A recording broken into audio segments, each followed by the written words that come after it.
ஓம் ஸ்ரீ குருபியோ நமக. ஓம் ஸ்ரீ மகாபெரியவா சரணம். ஜனவரி 11 நாளைய தினம் சனி பிரதோஷம். இந்த வருடத்தில் வரக்கூடிய முதல் சனி பிரதோஷம்.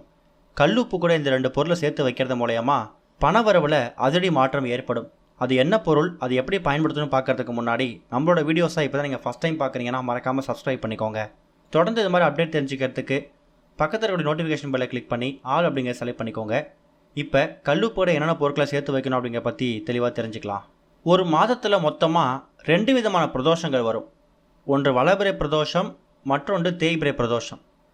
எந்த பிரதோஷமாக இருந்தாலும் சரி, அது சிவபெருமானுக்கு உகந்த தினம்தான். மாதம் வரக்கூடிய இந்த திரியோதசி திதி 2 திதி இருக்குல்ல, அதுதான் பிரதோஷ விரதம். அப்படி பார்த்தா திரியோதசி திதி ஜனவரி 11ஆம் தேதி காலையில் 8 மணிக்கு மேலே தான் ஆரம்பிக்குது. மறுநாள் ஞாயிற்றுக்கிழமை அதிகாலை 5 மணி வரைக்கும் இருக்குது. அதனால் நாளைக்கு ஜனவரி 11ஆம் தேதி காலை 8 மணிக்கு மேலே முழுவதுமே உங்களுக்கு பிரதோஷ நாள் தான். துவாதசிக்கு அடுத்து வரக்கூடியது இந்த திரியோதசி திதி. திரியோதசி திதியில் பிரதோஷ வேலை அப்படின்னு சொல்லக்கூடிய மாலை 4:30 மணிலேருந்து 6 மணி, இந்த 1.5 மணி நேரத்தில் எல்லா விதமான சிவன் கோவில்கள்லையும் அபிஷேக ஆராதனைகள் நடக்கும். அந்த அபிஷேக ஆராதனைகளை கலந்துக்கிறதே பெரிய புண்ணியம்தான். உங்களால் முடிஞ்சால் அபிஷேகங்களுக்கு ஆராதனைகளுக்கு தேவையான பொருட்களை வாங்கி கொடுங்க. நார்த்தங்காய், இளநீர், பன்னீர், சந்தனம், வில்வ இலை, அதே மாதிரி அருகம்புல்னு சொல்லி உங்கள் கையால் சிவபெருமானுக்கும் நந்தி தேவருக்கும் என்னென்ன பொருட்களை வாங்கி கொடுக்க முடியுமோ அது தானமாக வாங்கி கொடுக்கலாம். 4:30 மணிலேருந்து 6 மணி வரைக்கும் பிரதோஷ வேலை முடிஞ்சு அங்கே கோவிலுக்கு வரக்கூடிய பக்தர்களுக்கு உங்கள் கையால் பாயசமோ சுண்டலோ சர்க்கரை பொங்கலோ எவ்வளோ முடியுதோ, கோயிலில் ஒரு 100 பக்தர்கள் இருக்காங்கன்னா அந்த 100 பக்தர்களுக்கும் கொடுக்கணுங்கிற கட்டாயம் கிடையாது. 10 பக்தர்களுக்கு உங்கள் கையால் கொடுத்தாலே அதுவே பெரிய பாக்கியம்தான். கோவிலுக்கு வரக்கூடிய பக்தர்கள் உங்கள் கையால் கொடுக்கக்கூடிய பிரசாதத்தை சாப்பிட்டுட்டு உங்களை வாழ்த்திட்டு போகும்போது உங்கள் குடும்பத்துக்கே அது நல்லது நடக்கும். பிரதோஷ வேளையில் கோவிலில் அமர்ந்து ஓம் நமச்சிவாயா அப்படிங்கிற நாமத்தை 108 முறை உச்சரிக்கணும். அதுவும் கோவிலில் இருக்கக்கூடிய தூணில் சாய்ந்து எந்த விதமான தொந்தரவும் இல்லாமல், மொபைலை யூஸ் பண்ணாமல், எந்த விதமான நினைவுகளை சிதற விடாமல் சிவபெருமானை மட்டுமே ஒருநிலைப்படுத்தி ஓம் நமச்சிவாயன்னு நீங்கள் சொல்லிக்கிட்டே இருக்கும்போது மன அழுத்தம், பயம், பதட்டம், கோபம் இது எல்லாமே படிப்படியாக குறையுமா. அந்த அளவுக்கு இந்த ஓம் நமச்சிவாயன்னு சொல்லக்கூடிய நாமத்துக்கு, சிவமந்திரத்துக்கு ஒரு பெரிய சக்தி இருக்குது. பிரதோஷ வேளையில் சிவபெருமான் கோவிலுக்கு போயிட்டு வணங்கிட்டு சிவபெருமான் கோவிலை வலம் வரணும். அது ரொம்ப முக்கியம். நிறைய பேர் கோவிலுக்கு போயிட்டு சிவபெருமானை வணங்கிட்டு வலம் வர மறந்துடுறாங்க. அப்படி கட்டாயம் வலம் வரும்போது சிவபெருமானோட அருள் பரிபூர்ணமாக கிடைக்கும். இன்னமும் நிறைய கோவில்களில் பிரதோஷ வேளையில் நந்தி தேவருக்கு அபிஷேக ஆராதனைகள் நடந்தாலும் சிவபெருமானோட திருவுருவச் சிலையை கோவில் பிரகாரத்தில் ஊர்வலமாக கூப்பிட்டு வர்றதும் நிறைய கோவில்களில் வழக்கமாக இருக்குது. அந்த ஊர்வலம் பின்னாடி வர்றது ரொம்ப விசேஷம்.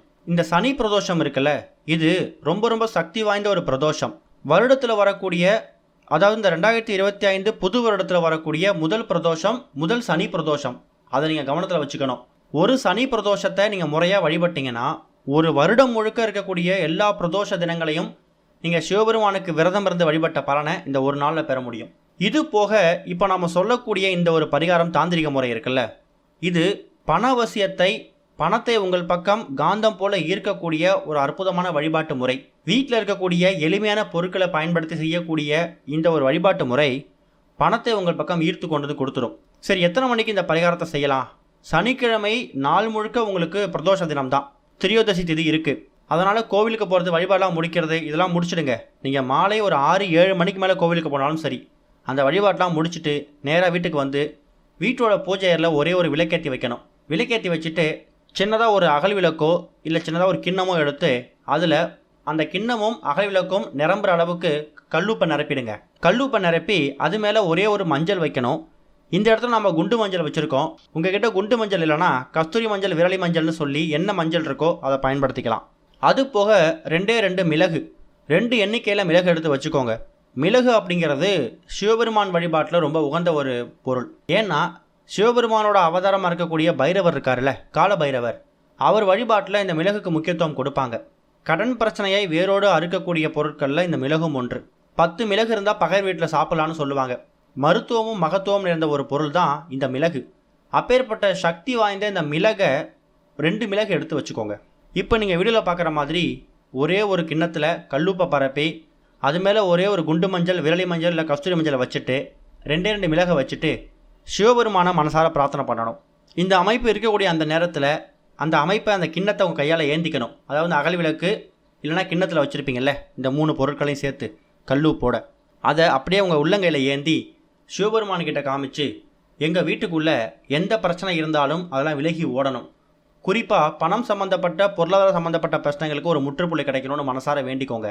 அதுக்கப்புறமா இந்த 3 பொருட்களையும் இந்த அமைப்பை எங்கே வைக்கணும்னா, வீட்டோட பூஜை அறையில் சிவபெருமான் ஃபோட்டோஸ் எல்லாம் இருந்துச்சுன்னா அதுக்கு பக்கத்தில் வச்சுடுங்க. இதில் சேர்த்துருக்கக்கூடிய இந்த 3 பொருட்கள் இருக்குல்ல, இந்த 3 பொருட்களுக்கும் தனித்தனி குணாதிசயம் இருக்குது. மிளகு அப்படிங்கிறது நம்ம முன்னாடியே சொன்ன மாதிரி கடன் பிரச்சனையை தீர்க்கக்கூடியது. குண்டு மஞ்சள் அப்படிங்கிறதும் மகாலட்சுமி தாயார் வாசம் செய்யக்கூடிய ஒரு பொருள் தான். கல்லுப்பு அப்படிங்கிறது அதை விட சிறந்தது. மகாலட்சுமி தாயார் அமர்ந்திருக்கக்கூடிய பொருட்களில் இந்த கல்லுப்பும் ஒன்று. இப்படி 3 முக்கியமான பொருட்களை சேர்த்து இந்த கிண்ணத்தில் வைத்து அதை சிவபெருமானுக்குரிய பிரதோஷ தினத்தில் உங்கள் கையில் ஏந்தி நீங்கள் வேண்டும் போது சிவபெருமானோட அருள் பரிபூர்ணமாக கிடைக்கும். அதே நேரம் மகாலட்சுமி தாயாரோட அனுகிரகம் பரிபூர்ணமாக கிடைச்சி பணம் சம்மந்தப்பட்ட பொருளாதார சம்மந்தப்பட்ட எல்லா பிரச்சனைகளுக்கும் ஒரு முற்றுப்புள்ளி கிடைக்கும். இன்னும் என்ன விஷயம் என்னன்னு கேட்டிங்கன்னா, சனிக்கிழமையில் வரக்கூடிய பிரதோஷ தினத்தில் நம்ம சிவபெருமானை குறைந்தது ஒரு முறையாவது வணங்கிடணும். ஏன்னா இப்போ இருக்கக்கூடிய காலகட்டத்தில் குடும்பத்தில் யாராவது ஒரு நபருக்காவது இந்த சனி கிரக தோஷத்தால் பாதிப்புகள் ஏற்பட்டு குடும்பத்தோட நிலை அப்படிங்கிறது கொஞ்சம் ஏற்றம் இறக்கமாக இருக்கும்.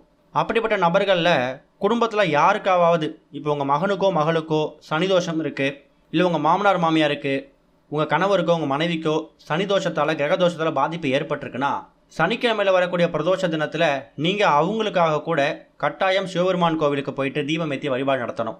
அது ரொம்ப ரொம்ப விசேஷம். சனிக்கிழமையில் வரக்கூடிய இந்த பிரதோஷ தினத்தை அன்றைக்கி கோவிலுக்கு போயிட்டு எல்லா கடவுளையும் வணங்குறது மட்டும் இல்லாமல் நவகிரகங்கள் இருக்குல்ல, அந்த நவகிரகங்களை 9 முறை வலம் வந்துருங்க. ஏன்னா அந்த நவகிரகங்களில் ஒரு கிரகத்துக்கும் ஒரு பவர் இருக்குது. செவ்வாய், புதன், குரு இப்படி சொல்லிக்கிட்டே போகலாம். இந்த 9 கிரகங்கள் இருக்காங்கல்ல, இந்த 9 கிரகங்களால் ஒரு கிரக தோஷங்கள், ஒரு கிரக பாதிப்புகள் உங்கள் குடும்பத்துக்கு இருந்தால் கூட அது எல்லாமே ஒட்டுமொத்தமாக அதோட தாக்கம் படிப்படியாக குறையும். கிரக தோஷங்களால் ஏற்படக்கூடிய தாக்கம் ஓங்கி விழாமல் தாங்கி விழும். அதுதான் இந்த சனி பிரதோஷத்துக்கு இருக்கக்கூடிய பெரிய மகிமை. இது போக சனிக்கிழமையில் பிரதோஷம் வர நேரத்தில் பசுமாட்டுக்கு உங்கள் கையால் வாழைப்பழத்தை தானமாக கொடுக்கணும். எந்த வாழைப்பழம் கொடுக்கலாம்? எந்த வாழைப்பழம் வேணாலும் கொடுக்கலாம். ஆனால் குறைந்தது 2 வாழைப்பழம் கொடுக்கணும். ஒற்றைப்படையில் கொடுக்கக்கூடாது, 2 வாழைப்பழம் கொடுக்கணும். 2, 4, 6, 8ன்னு சொல்லி இரட்டைப்படையில் பசுமாட்டுக்கு உங்கள் கையால் பிரதோஷ வேலையில், சனி பிரதோஷ வேலையில் வாழைப்பழத்தை பசுமாட்டுக்கு தானமாக கொடுங்க. பிரதோஷ தினத்தில் பசுமாட்டுக்கு உங்கள் கையால் எந்த பொருளை தானமாக கொடுத்தாலும் சரி, யம பயம் நீங்கும். தேவையில்லாத பயம் பதட்டம் நீங்கணும் அப்படின்னாலும், அதே மாதிரி உங்ககிட்ட ஒரு கெட்ட சக்தி இருக்குது, துர்சக்தி இருக்குன்னா அந்த துர்சக்தி எல்லாமே பசுமாட்டுக்கு பிரதோஷ வேலையில் தானமாக கொடுக்கறதால அதெல்லாம் விலகி ஓடிடும். இப்போ வைத்திருக்கக்கூடிய இந்த பொருள் 3 மாதத்துக்கு ஒரு முறை மட்டும் மாற்றிட்டு ஏதாவது ஒரு பிரதோஷ வேலையில் எந்தெந்த பொருட்களை எடுத்தீங்களோ அதே பொருட்களை மறுபடியும் தயார் செஞ்சு வச்சுடுங்க. பழைய பொருட்களை தண்ணியில் விட்டுருங்க. ஓம் ஸ்ரீ குருபியோ நமக. ஓம் ஸ்ரீ மகா பெரியவா சரணம்.